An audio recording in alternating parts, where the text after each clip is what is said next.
एक भोंदू रहता था, पर वो इतना सीधा था कि सब प्यार से उसको भोंदू ही बुलाते थे। गायों की सेवा करता था और जिस आश्रम में रहता था वहाँ के गुरुदेव शाम को प्रवचन करते थे तो सबसे पीछे बैठ के सुनता था। भोंदू को लगता था गुरुजी जो बोल रहे हैं ये बिल्कुल सत्य है, इसमें कोई झूठ नहीं।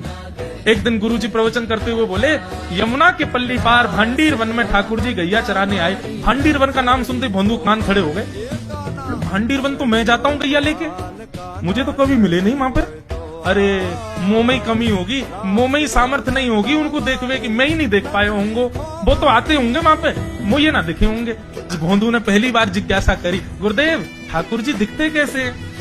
तो गुरुदेव भी हंस गया, अच्छा भोंदू पूछ रहा है, बैठ जाओ बताते हैं। मोर मुकुट पहनते हैं ठाकुर जी, और बोले 2 कान हैं लेकिन कुंडल एक ही पहनते हैं। ठाकुर जी ऐसे पुष्प तोड़ के कान के ऊपर लगा लेते हैं, दोनों कानों में एक ही कुंडल को फेर फेर के पहनते। ठाकुर जी पीली पीताम्बरी, ऐसी ठाकुर जी पीली पहनते, पीली पीताम्बरी। माला कैसी पहनते हैं? ठाकुर जी ऐसी पहनते हैं पूरी पैरों तक जाए। ये देखो गुरु जी कह रहे हैं तो निश्चित है भंडीर वन में आते हैं ठाकुर जी।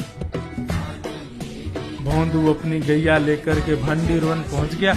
गैया चल रही थी, अब भोंदू ढूंढ रहा है, कभी वृक्ष के नीचे जाके देखे, कभी कहीं देखे, कभी ढूंढे कहीं से चंदन की सुगंधी आ जाए। गुरुजी बता रहे थे उनमें से चंदन की सुगंधी आती है, क्या पता कन्हैया यही कहीं हो।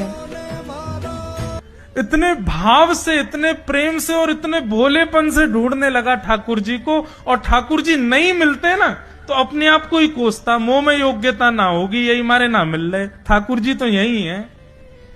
गुरु जी की बात गलत नहीं है, ठाकुर जी तो यही है।